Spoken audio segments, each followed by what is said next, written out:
Hello friends, मेरे digital classes में आप लोग का बहुत बहुत फिर से नए सेशन में स्वागत करता हूं। तो आज है 25 दिसंबर। 25 दिसंबर से जितने भी करंट अफेयर्स के क्वेश्चन बनेंगे यहाँ से हम कवर करेंगे। कोई भी एग्ज़ाम के जैसे आप प्रिपरेशन कर रहे होंगे, एसएससी, रेलवे, यूपीएससी, कोई भी एग्ज़ाम हो, चाहे स्टेट में पुलिस कांस्टेबल, महिला पर्यवेक्षक, छात्रावास अधीक्षक, मतलब एनी हाउ एग्ज़ाम हो, सभी एग्ज़ाम के लिए बहुत इंपॉर्टेंट है। अगर मैं यहाँ से क्वेश्चन की बात करूँ तो मिनिमम 12 से लेकर आपके 15 तक के क्वेश्चन यहाँ से पूछा जाता है। तो आप यहाँ पे जो है कोई भी एग्ज़ाम के जैसे आप पर्टिकुलर एग्ज़ाम की तैयारी कर रहे होंगे तो आप प्रीवियस ईयर क्वेश्चन को जाके देखिए कहाँ से कितना क्वेश्चन करंट अफेयर से पूछा जाता है। बहुत इंपॉर्टेंट रोल निभाता है और बहुत ही इंटरेस्टिंग सब्जेक्ट होता है करंट अफेयर्स। आप डेली बेस पे क्या हो रहा है हमारे वर्तमान में जो है डेली आपका जो नॉलेज के लिए आपका बहुत ज़रूरी है। इंटरेस्टिंग सब्जेक्ट आप जितना पढ़ेंगे आप उतना ही आपका जो है इसको बेटर होगा। स्टार्ट करते हैं आज के जो सेशन को। पहला क्वेश्चन देखते हैं। हाल ही में जो है राष्ट्रीय गणित दिवस, जिसको नेशनल मैथमेटिक्स डे बोलते हैं, ये आपका कब मनाया गया है? 20 दिसंबर, 22 दिसंबर, 21 दिसंबर या इनमें से कोई नहीं? इसका जो करेक्ट आंसर हो जाएगा 22 दिसंबर, इसका करेक्ट आंसर हो जाएगा। 22 दिसंबर जो है हम नेशनल लेवल में जो है राष्ट्रीय गणित दिवस मनाते हैं। क्यों मनाते हैं? तो आपका जो मैथमेटिक्स जो है रामानुजन जी, ये आपका मद्रास में जो है विश्वविद्यालय के प्रोफेसर थे, मैथमेटिक्स थे। इन्हीं के जन्म दिवस के उपलक्ष्य में जो है खासकर राष्ट्रीय गणित दिवस जो है पूरा नेशनल लेवल पे मनाया जाता है। 22 दिसंबर को मनाया जाता है, याद रखिए। तो जो है रामानुजन के जन्म दिवस पे जो खासकर इसको मनाया जाता है। तो 22 दिसंबर जो है आपको याद रखना है। उनके काम और योगदान के देखते हुए जो है 22 दिसंबर को प्रधानमंत्री जी ने यहाँ पे जो मनमोहन जी ने इसको बनाने की घोषणा इनके द्वारा किया गया था। तो उस समय प्रधानमंत्री मनमोहन जी, तो उन्हीं के जो है इनके द्वारा घोषणा किया गया था। अगला क्वेश्चन देखते हैं यहाँ पे। अगला क्वेश्चन देखते हैं। हाल ही में किसने टैगोर साहित्य पुरस्कार जीता है? रविन्द्रनाथ टैगोर जो साहित्य पुरस्कार जीता है। नितिन पांडे, संजीव सान्याल, सुकृता पाल या इनमें से कोई नहीं? तो इसका जो करेक्ट आंसर हो जाएगा सुकृता पाल। याद रखिए, जो सुकृता पाल है ये आपका कवित्री है, याद रखिएगा, कवित्री है। तो इन्होंने 2023 का टैगोर साहित्य पुरस्कार इन्होंने जीती है। इनकी जो पुस्तक, इनकी जो पोयम है साल्ट एंड पेपर, याद रखिएगा, साल्ट एंड पेपर के लिए इनको, साल्ट एंड पेपर के लिए इनको 2023 का टैगोर साहित्य, रविन्द्रनाथ टैगोर साहित्य पुरस्कार जो है किसको दिया जा रहा है? तो सुकृता जो पाल है, इनको जो है पोयम के लिए, मतलब सिलेक्टेड पोयम लिखने के लिए इनको ये उनके काम और योगदान की वजह से इनको 2023 के जो है टैगोर साहित्य पुरस्कार इनको दिया जा रहा है। तो इसको याद रखें, पुरस्कार राशि भी इनको दिया जाता है। बहुत इंपॉर्टेंट यहाँ पे जो है क्वेश्चन है, इसको याद रखिएगा। अगला क्वेश्चन देखते हैं आप। अगला क्वेश्चन है। हाल ही में जारी लीड्स रैंकिंग में कौन शीर्ष स्थान पर है? महाराष्ट्र, तमिलनाडु, राजस्थान या इनमें से कोई नहीं? इसका जो करेक्ट आंसर हो जाएगा तमिलनाडु जो है लीड्स रैंकिंग में शीर्ष स्थान में। लीड्स रैंकिंग क्या होता है? मतलब ये एक तरह का मतलब व्यापार से संबंधित सबसे ज़्यादा जो निर्यात, जो आयात, बिजनेस सबसे ज़्यादा यहाँ पे तमिलनाडु से यहाँ पे निर्यात किया। बिजनेस में आपका जो है मतलब बहुत सारे जो प्रोडक्ट आ जाते, जिसमें आपके खाने पीने का हो गया और बहुत सौंदर्यीकरण, मतलब ये आपके बिजनेस में सभी आ जाता है। तो सबसे ज़्यादा बिजनेस आपका जो है इस रैंकिंग में शीर्ष स्थान आपका तमिलनाडु में यहाँ पे किया गया है। तो इसको याद रखिए। बात की यहाँ पे तमिलनाडु, तमिलनाडु की राजधानी क्या है? तो तमिलनाडु की जो राजधानी या जो कैपिटल यहाँ की राजधानी है आपका चेन्नई। और यहाँ के मुख्यमंत्री कौन है? तो एम के जो स्टालिन है यहाँ के मुख्यमंत्री हैं। और आर एन जो रवि है वर्तमान में जो है यहाँ के गवर्नर है। तो इसको याद रखिएगा। तो लीड्स रैंकिंग आपका बिजनेस संबंधित रखी, सबसे ज़्यादा बिजनेस आपका तमिलनाडु में यहाँ पर इस रैंकिंग में आपका पहला स्थान है। तो इसको याद रखिएगा। अगला क्वेश्चन देखते हैं। चौथा क्वेश्चन देखते हैं। हाल ही में जारी इंडिया स्किल्स रिपोर्ट 2024 के अनुसार भारत में काम करने के लिए सबसे पसंदीदा राज्य कौन सा बना है? महाराष्ट्र, कर्नाटक, केरल या इनमें से कोई नहीं? तो इसका जो करेक्ट आंसर हो जाएगा केरल। केरल में जो आपका पहला होगा ये आपका कोच्चि हो गया शहर, और दूसरा आपका तिरुवनंतपुरम। ये दो जो जो जगह है, सिटी है, ये जो है इंडिया स्किल रिपोर्ट 2024 में यहाँ पे भारत में काम करने के लिए सबसे पसंदीदा ये आपका जगह बना है। केरल की राजधानी है तिरुवनंतपुरम। पिनराई विजयन यहाँ के मुख्यमंत्री है। आरिफ मोहम्मद खान यहाँ के गवर्नर है। तो आपका एक कोच्चि शहर, तिरुवनंतपुरम शहर, ये जो है आपका 18 से लेकर 21 तक के एज के यहाँ पे जो है मेल हो चाहे फीमेल, यहाँ पे इनका पसंदीदा जगह आपका बन गए हैं। तो आपका केरल राज्य के जो दोनों शहर यहाँ पे जो यहाँ पे काम करने में यहाँ पे जो है महिला हो चाहे पुरुष लड़का हो कोई भी, मतलब जो यहाँ पे ये रिपोर्ट है इंडिया स्किल्स रिपोर्ट 2024 के अनुसार भारत के काम करने सबसे बेस्ट जगह इसको पसंदीदा या आपके राज्य केरल को चुना गया है, तो इसको याद रखिएगा। बाकी जो केरल है बहुत ही अच्छी जगह है। अगला क्वेश्चन देखते हैं। हाल ही में किस एयरपोर्ट के T20 टर्मिनल 2 को विश्व स्तर पर सबसे सुंदर एयरपोर्ट के रूप में मान्यता मिली है? जयपुर एयरपोर्ट, बेंगलुरु एयरपोर्ट, नई दिल्ली एयरपोर्ट या इनमें से कोई नहीं? इसका जो करेक्ट आंसर हो जाएगा बेंगलुरु जो एयरपोर्ट है, यहाँ पर जो एक टर्मिनल T2 करके या पैंगोड़ा एयरपोर्ट बोला जाता है यहाँ के एयरपोर्ट को, तो ये जो टर्मिनल 2 जो एयरपोर्ट है यहाँ पे मतलब जो एयरपोर्ट को ऐसा डेकोरेशन किया गया, मतलब जो यूनेस्को के इसको जो है शीर्ष सुंदर एयरपोर्ट के रूप में इसको मान्यता दी है, किसके द्वारा? यूनेस्को के द्वारा, तो इसको याद रखिएगा। तो जो बेंगलुरु एयरपोर्ट है, पैंगोड़ा एयरपोर्ट बोलते हैं इसको यहाँ को, तो जो मतलब ये ऐसा डेकोरेट किया गया, मतलब हर एकदम पूरा इंटीरियर यहाँ पे जो है एकदम भव्य तरीके से इसको यहाँ पे सजावट किया गया है एयरपोर्ट को, मतलब देखेंगे तो इसको यूनेस्को की जो है अवार्ड इसको दिया गया है। तो कौन सा एयरपोर्ट है? तो बेंगलुरु एयरपोर्ट है, याद रख। कर्नाटक की राजधानी बेंगलुरु जो एयरपोर्ट है इसको यहाँ पे मस्त डेकोरेशन किया गया है। जैसे आप कहीं भी जाते हैं होटल वगैरह यहाँ पे जैसे मैरिड वगैरह तो वैसे डेकोरेट किया गया है, जो मतलब पहले बार ऐसा है जो आपको एयरपोर्ट को ऐसा देखने को मिलेगा। बाकी जो है इस बेंगलुरु एयरपोर्ट को जो है विश्व स्तर पर इसको जो शीर्ष सुंदर एयरपोर्ट के रूप में मान्यता मिली है, तो इसको याद रखिएगा। जो एयरपोर्ट है कैंपगोड़ा एयरपोर्ट है नाम, तो इसको याद रखिएगा। अगला क्वेश्चन देखते हैं। हाल ही में रसायनों पर VGGS 2024 प्री जो समिट सेमिनार कहाँ आयोजित किया जाएगा? गुजरात, उड़ीसा, हरियाणा या इनमें से कोई नहीं? तो इसका जो करेक्ट आंसर हो जाएगा गुजरात। इसको यहाँ की राजधानी गांधीनगर यहाँ की राजधानी है। हमारे अमित शाह जी यहीं से बिलोंग करते हैं। भूपेंद्र जो पटेल है वर्तमान में यहाँ के मुख्यमंत्री हैं। और यहाँ पे जो है जो गुजरात का जो राजधानी भूपेंद्र, इसको जो है केमिकल के लिए यहाँ पे सबसे ज़्यादा निर्यात यहीं से किया जाता है। तो ये जो है खासकर 2024 प्री समिट जो सेमिनार, इसको जो आयोजन इसलिए किया जा रहा है ताकि जो है लोगों के बीच यहाँ पे हर जो जगह में इसको यहाँ से जो है रसायन को, केमिकल्स को, पेट्रोकेमिकल्स राज्य बोला जाता है गांधीनगर गुजरात को। तो यहाँ से एक तरह के सभी जो बिजनेसमैन हैं इसको एक तरह का हर जगह में यहाँ पे जो है मतलब ये जो है यहाँ का जो खाद वगैरह है केमिकल यहाँ पे पहुँचा सके, इस उद्देश्य से यहाँ पे एक तरह का बिजनेस संबंधित जो है एक तरह का आपका सेमिनार है, ताकि जो है सभी राज्यों में एक तरह के यहाँ पे जो बिजनेस को बढ़ावा दिया जा रहा है, इसको अलग अलग क्षेत्रों में इसको और डेवलप किया जाए, इसी बीच जो है इसका आयोजन किया जा रहा है, तो इसको याद रखिएगा। अगला क्वेश्चन देखते हैं।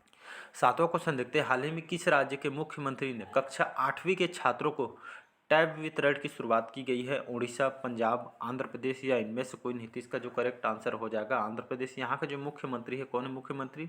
YS जगनमोहन रेड्डी यहाँ के मुख्यमंत्री है। इन्होंने हाल ही में जो अपन यहाँ पे जो है 50वीं क्रम के जन्म दिवस इन्होंने मनाई हैं। और यहाँ पे जो है कक्षा 8वीं के जो गवर्नमेंट स्कूल जो 8वीं के छात्रों के यहाँ पे इन्होंने टेबलेट जो है एक तरफ उनको वितरण की गई है। और जो है खास करके यहाँ के बच्चों को मतलब ये आपका डिजिटल क्लास, और 2025 तक जो है इनको जो है आंध्र प्रदेश जितने भी गवर्नमेंट स्कूल यहाँ पे पूरा इंग्लिश मीडियम ऐसा बनाना करके उद्देश्य यहाँ पे चल रहे हैं। तो ये आपके डिजिटलीकरण ये मतलब यहाँ पे आप सभी को पता डिजिटल बोर्ड दिया जाएगा स्कूल में, डिजिटलीकरण हर चीज़ किया जा रहा है। और लोगों को मतलब ये 8वीं कक्षा के जो छात्रों को यहाँ पे डिजिटलीकरण के मतलब कुछ हेल्प कर सके, इसी माध्यम से टैब का जो है सही उपयोग किए सब पढ़ाई के क्षेत्र में ला सके, इसी उद्देश्य से इनको दिया जा रहा है। ताकि और साथ ही साथ जो यहाँ पे जो पेरेंट्स है उन पे नज़र भी रखने के लिए बोला जा रहा है, इसे दुरुपयोग ना करे करके, दुरुपयोग जैसे होते हैं तो जो टेबलेट वापस ले जाए, जो चीज़ के लिए आपको दिया गया है उसी के लिए उपयोग ऐसे करके यहाँ पे कहना है आंध्र प्रदेश सरकार के द्वारा। आंध्र प्रदेश की अगर मैं बात करूँ, यहाँ की राजधानी है विशाखापट्टनम। YS जगनमोहन रेड्डी यहाँ के मुख्यमंत्री हैं। और नजीर जी वर्तमान में यहाँ के गवर्नर हैं, तो इसको याद रखिएगा। नेक्स्ट क्वेश्चन 8वां क्वेश्चन देखते हैं। हाल ही में 2024 में भारत के गणतंत्र दिवस समारोह के लिए किस देश के राष्ट्रपति को आमंत्रित किया गया है? रूस, फ्रांस, इटली या इनमें से कोई नहीं? इसका जो करेक्ट आंसर हो जाएगा फ्रांस, इसका करेक्ट आंसर हो जाएगा। ये आपके यूरोप के अंतर्गत ये आपका बसा हुआ देश है फ्रांस। यहाँ के राष्ट्रपति कौन है? प्रेसिडेंट तो इमैनुअल जो मैक्रोन है नाम को याद रखिए, इमैनुअल मैक्रोन यहाँ के राष्ट्रपति हैं फ्रांस के। यहाँ की राजधानी है पेरिस, सबसे अच्छी जगह मानी जाती है, पेरिस की राजधानी है, फ्रांस की राजधानी है पेरिस। तो यहाँ के जो इमैनुअल जो मैक्रोन है हमारे G20 सम्मेलन में भारत के आए हुए थे। तो 2024 के लिए याद रखिएगा, ये क्वेश्चन पूछा जा सकते हैं आने वाले एग्जाम के लिए, तो इसको इम्पोर्टेंट है, वेरी वेरी इंपॉर्टेंट है। 2024 में भारत के गणतंत्र दिवस समारोह के लिए इनको न्योता भेजा गया है फ्रांस के राष्ट्रपति को। तो हमारे जो गणतंत्र दिवस में इनको देखिए, अभी यहाँ पे जो है अमेरिका के राष्ट्रपति को भेजे गए थे, लेकिन कुछ कारणों से जो है व्यस्तता के चलते यहाँ पे फिर से इनको जो है फ्रांस के राष्ट्रपति को न्योता भेजा गया है। तो इसको याद रखिएगा, कहाँ के राष्ट्रपति हैं, तो फ्रांस के राष्ट्रपति नाम क्या है, इमैनुअल मैक्रोन है, तो नाम को याद रखिएगा। अगला क्वेश्चन देखते हैं यहाँ पे, 9वां क्वेश्चन देखते हैं। हाल ही में ग्रामीण विकास मंत्रालय ने स्व सहायता समूह में पहुंच बढ़ाने के लिए किसके साथ समझौता किया है, अमेजन, फ्लिपकार्ट, जियो मार्ट या इनमें से कोई नहीं। इसका जो करेक्ट आंसर हो जाएगा जियो मार्ट, सभी जानते हैं जियो मार्ट के इसके मालिक कौन है, तो जो सभी जानते हैं रिलायंस इंडस्ट्री के जो मालिक अंबानी जी इसके मालिक हैं। तो यहाँ पे जो जियो मार्ट में जो है जो ग्रामीण विकास मंत्रालय ने जो है स्व सहायता समूह की पहुंच बढ़ाने के लिए इनके साथ समझौता की है जियो मार्ट के साथ। यहाँ पे जो स्व सहायता जितने भी प्रोडक्ट वगैरह यहाँ पे घरेलू मतलब सौंदर्यीकरण, यहाँ पे सॉप वगैरह हो गया, सर्फ वगैरह, मतलब एक तरह के जो घरेलू प्रोडक्ट्स बनते हैं, इसको यहाँ पे आगे बढ़ाने के लिए, उनके बिजनेस को आगे बढ़ाने के लिए, उनके हेल्प करने के लिए यहाँ पे जियो मार्ट के साथ समझौता किया गया है। तो जियो मार्ट में अपने जो बिजनेस को आगे बढ़ा सकते हैं, यहाँ पे जैसे डी मार्ट वगैरह में रहता है, तो जियो मार्ट में वहाँ पे प्रोडक्ट आपका जो सेलिंग किया जाएगा ऑनलाइन स्टोर के माध्यम से है। आप यहाँ पे ग्राहकों तक यहाँ पे पहुँच बनाने के लिए इसके साथ समझौता किया गया है। तो एक तरह के यहाँ पे अच्छी भी बात है, आना भी चाहिए। अगला क्वेश्चन देखते हैं यहाँ पे, अगला क्वेश्चन देखते हैं। हाल ही में यूनेस्को ने कहाँ रामबाग गेट और प्राचीर को पुरस्कार किया गया है, जयपुर, अमृतसर, वाराणसी या इनमें से कोई नहीं। तो पंजाब का जो शहर है अमृतसर, यहाँ के जो एक गार्डन है रामबाग गेट और प्राचीर को पुरस्कृत किया गया। क्यों किया गया, तो यहाँ पे इसके देखभाल स्वच्छता को लेकर, यहाँ पे जो प्रबंधन को देखते हुए यहाँ पे यूनेस्को ने है इसको, इस रामबाग गेट और प्राचीर को यह पुरस्कार किया गया है। इसके देख रेख यहाँ पे जो है अच्छे यहाँ पे जो है रखने मतलब बेस्ट प्रबंधन के लिए इनको जो है पुरस्कार यूनेस्को के द्वारा दिया गया है। तो इसको याद रखिएगा, कमेंट करके बताइएगा। बहुत बार पे यूनेस्को के बारे में पढ़ा चुका हूँ। यूनेस्को का जो ये जो आपका हेड क्वार्टर कहाँ है, कमेंट बॉक्स में इसका बताइएगा। अगला क्वेश्चन देखते हैं अगला क्वेश्चन देखते हैं। हाल ही में किसने प्रतिष्ठित FIH यहाँ पे जो है FIH पुरस्कार जीते हैं, हार्दिक सिंह, सविता पुनिया, उपयुक्त दोनों या इनमें से कोई। तो FIH मतलब इंटरनेशनल हॉकी फेडरेशन के द्वारा जो है पुरस्कार जीते हैं हमारे भारत के हार्दिक सिंह और सविता पुनिया, जो है ये आपका हॉकी प्लेयर है दोनों। तो हार्दिक सिंह जो है इनको जो है 2023 के लिए इनको मेंस यहाँ पे जो है FIH पुरस्कार इनको दिया गया है। और यहाँ पे जो सविता पुनिया को यहाँ पर गोल कीपर का जो है 2023 के लिए गोल कीपर के लिए जो है अवार्ड इनको दिया गया है। तो जो हॉकी जो फेडरेशन इनके द्वारा 2023 के जो पुरस्कार हार्दिक सिंह और सविता पुनिया, इन उपयुक्त तो दोनों को इसका करेक्ट आंसर हो जाएगा। तो इन दोनों के यहाँ पे जो है हॉकी फेडरेशन के द्वारा ये पुरस्कार 2023 के लिए इनको जीता है। तो पुरुष में आपका हार्दिक सिंह और महिला में आपका सविता पुनिया को दिया गया है। दोनों आपका जो कौन से खेल से संबंधित है, तो याद रखिए आपका दोनों आपका हॉकी प्लेयर है, तो इसको याद रखिएगा। अगला क्वेश्चन देखते हैं। हाल ही में किसने 2 दिवसीय जनजाति केंद्रित कार्यक्रम आदि व्याख्यान का उद्घाटन किया गया, स्मृति ईरानी, अनुराग ठाकुर, अर्जुन मुंडा या इनमें से कोई नहीं। तो इसका जो करेक्ट आंसर हो जाएगा अर्जुन मुंडा, इसका करेक्ट आंसर हो जाएगा। ये हमारे जो है मतलब केंद्रीय किसान कृषि कल्याण मंत्री हैं अर्जुन मुंडा जी, आपके बीजेपी पार्टी के हैं, और इसको याद रखिएगा बीजेपी पार्टी से संबंधित है।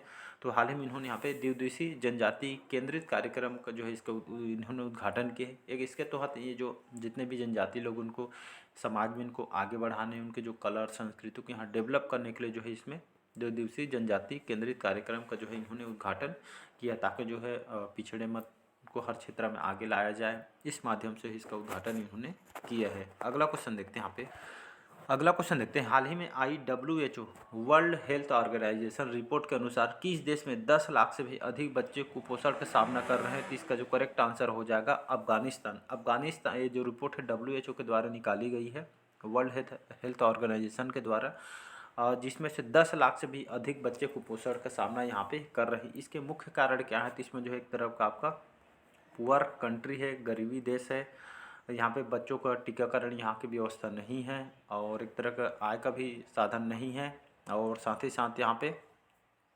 मतलब हेल्थ जो सेक्टर इसमें जो है इम्पोर्टेंट रोल निभाता नहीं है, और यहाँ पे भूखमरी की समस्या है। मतलब बहुत सारे समस्याएं हैं अफ़गानिस्तान में। और यहाँ पे जो है जो महिलाओं को प्रति जो है एक तरह के यहाँ पे इनको एजुकेशन, साथ ही साथ पढ़ाई, जॉब को लेकर बहुत सारे यहाँ पे जो प्रतिबंधित उनके ऊपर किया गया है। तो जो इसी कारण यहाँ पे जो है WHO की रिपोर्ट के कारण यहाँ पे 10 लाख से भी अधिक बच्चे यहाँ पे कुपोषण का सामना कर रहे हैं। भूखमरी की समस्या यहाँ पे अफ़गानिस्तान में। अगर मैं बात करूँ अफ़गानिस्तान की राजधानी है आपका काबुल, यहाँ की राजधानी है, और हसन गंगू जो है वर्तमान में यहाँ के प्रधानमंत्री थे, इसको याद रखिए। अगला क्वेश्चन देखते हैं, हाल ही में भारतीय नौसेना ने किस जल क्षेत्र में स्वदेशी गाइडेड मिसाइल इन्होंने तैनात की है? गल्फ ऑफ मन्नार में, गल्फ ऑफ अडेन में, गल्फ ऑफ ओमान में, या इनमें से कोई नहीं? तो इसका जो करेक्ट आंसर हो जाएगा, जो गल्फ जो खाड़ी है यहाँ पे जो है हमारी भारतीय नौसेना जो इंडियन नेवी है यहाँ पे जल क्षेत्र में स्वदेशी गाइडेड मिसाइल तैनात की। क्यों ऐसा किया जा रहा है? तो ये खासकर जो समुद्री लुटेरे हैं, जो जैसे हमारे जो समुद्री लुटेरे, उन लोग जो भारत से जो है सामान, जैसे अन्य देश के साथ व्यापारिक जो जाते हैं सामान, उसको जो समुद्री लुटेरे होते हैं, उन लोग जो यहाँ पे सामान को लूटते नहीं, लेकिन एक तरह से यहाँ पे जो है इन लोग समुद्री जो लुटेरे होते हैं, इन लोग खास करके यहाँ पे पैसा वसूलते हैं ज़बरदस्ती। जो जहाज अगर यहाँ पे सामान जाते हैं उसको रोक के पैसा लेते हैं। प्रोडक्ट को कोई जैसे जहाज अगर यहाँ पे जैसे जा रही है अन्य देश में, जैसे प्रोडक्ट यहाँ पे बिजनेस संबंधी जा रही है, तो उसके लुटेरे यहाँ पे रुक लेते हैं और यहाँ पे मनमानी यहाँ पे पैसे लेते हैं और छोड़ देते हैं। इस तरह की यहाँ पे जो है रोक, ये जो स्वदेशी जो गाइडेड जो मिसाइल, इसलिए यहाँ पे बचाव के लिए जो है समुद्री लुटेरे से बचने के लिए आपका इन्होंने तैनात की है गल्फ ऑफ मन्नार में। तो इसको याद रखिएगा, ये आपका डेन में इन्होंने यहाँ पे हमारे इंडियन नेवी ने यहाँ पे सुरक्षा के लिए इन्होंने यहाँ पे तैनात किया है, ताकि जो समुद्री लुटेरे से बच सके। अगला क्वेश्चन देखते हैं यहाँ। अगला और लास्ट क्वेश्चन हमारा, हाल ही में विश्व बैंक ने हाल ही में जो वर्ल्ड बैंक ने किस राज्य में $300 मिलियन के कार्यक्रम को मंजूरी दी है? केरल में, कर्नाटक, तमिलनाडु, या इनमें से कोई नहीं? तो इसका जो करेक्ट आंसर हो जाएगा तमिलनाडु। तमिलनाडु की राजधानी है चेन्नई। M.K. स्टालिन यहाँ के मुख्यमंत्री हैं। R.N. जो रवि हैं वर्तमान में यहाँ के राज्यपाल हैं। $300 मिलियन के कार्यक्रम को मंजूरी किसने दी है? तो ये आपका वर्ल्ड बैंक ने दी है। क्यों दिया गया है? तो तमिलनाडु सभी जानते हो यहाँ पे जो है बाढ़ वगैरह से बहुत सारे जो है नुकसान हो गए हैं, तो लोगों की यहाँ पे जो है शहरी मतलब करण के लिए यहाँ पे जो है मतलब या आर्थिक मदद के लिए यहाँ पे लोगों के यहाँ पे जो है घर वगैरह बहुत सारे जो है नुकसान हुए, इसीलिए यहाँ पे इनको जो एक सहायता राशि के रूप में लाभ होगा $300 मिलियन कार्यक्रम मंजूरी तमिलनाडु में आर्थिक व्यवस्था को मजबूत करने के लिए यहाँ पे दी गई है। तो इसको याद रखिए, बाढ़ जो संबंधित है अपनी तकलीफ अपनी ही लोग जानते हैं, वहाँ पे घर वगैरह, एक तो जॉब, एम्प्लॉयमेंट, इस तरह के हम बहुत सारे नुकसान हो गए हैं। तो इसको तो एक मदद के लिए लगभग $300 मिलियन के कार्यक्रम को यहाँ पे तमिलनाडु में मंजूरी दी है। किसके द्वारा? वर्ल्ड बैंक के द्वारा। बात करते हैं यहाँ पे वर्ल्ड बैंक। तो वर्ल्ड बैंक की स्थापना कब किया था? यहाँ पे विश्व बैंक की स्थापना कब किया गया था? तो 1944 में स्थापना किया गया था। इसका जो हेडक्वार्टर कहाँ पे? तो वाशिंगटन DC में इसका हेडक्वार्टर है। और अजय बंगा हमारे भारतीय मूल के हैं। अजय बंगा जो है अभी वर्तमान में इसके अध्यक्ष हैं, प्रेसिडेंट है। अंशुला कांत, याद रखें अंशुला जो कांत है अभी विश्व बैंक के MD और CEO हैं, दोनों हमारे भारतीय मूल के हैं। ये उपलब्धि है, यहाँ पे देख सकते हैं। जो विश्व बैंक क्या है? तो विश्व बैंक जो है एक संगठन है जो है, इसमें जो लगभग 190 देश इसमें कंट्री मेंबरशिप लिया हुआ है, जिसमें हमारा भारत भी इसमें मेंबरशिप लिया हुआ है। तो जितने भी सदस्यता देश है उसकी आर्थिक मदद करता है। तो इसी तरह यहाँ पे देश तमिलनाडु के जो $300 मिलियन के कार्यक्रम को यहाँ पे मंजूरी दी है। तो चलिए आज के सेशन आप लोग को कैसे लगा कमेंट करके ज़रूर बताइएगा। और इसका जो PDF है आपको कहाँ प्राप्त होगा? तो इसको मैं टेलीग्राम में अभी शेयर करूँगा, तो डिस्क्रिप्शन में टेलीग्राम का लिंक दे दूंगा, वहाँ से टेलीग्राम से जुड़ जाइएगा। बहुत सारे नोटिफिकेशन में डालते रहता हूँ यहाँ पे, तो उससे बढ़िया जुड़िएगा। तो इसके एक बार आपको रिवाइज़ करना है, आपको ज़्यादा से ज़्यादा 5 मिनट लगेगा, एक बार रिवाइज़ कीजिएगा। रिवाइज़ करने से आपको जो है मतलब यहाँ पे परमानेंट टाइप का याद हो जाता है और एग्जाम में क्वेश्चन आएंगे तो पूरे में से पूरे नंबर आप यहाँ पे ला सकते हैं। रिवाइज बहुत ही ज़्यादा फैक्टर होता है, तो रिवाइज से एक बार कीजिएगा, मैं बार बार बोल रहा हूँ। बाकी आप समझदार हो। चलिए मिलते हैं अगले पार्ट में। आज के सेशन हम यहीं तक रखते हैं। Thank you.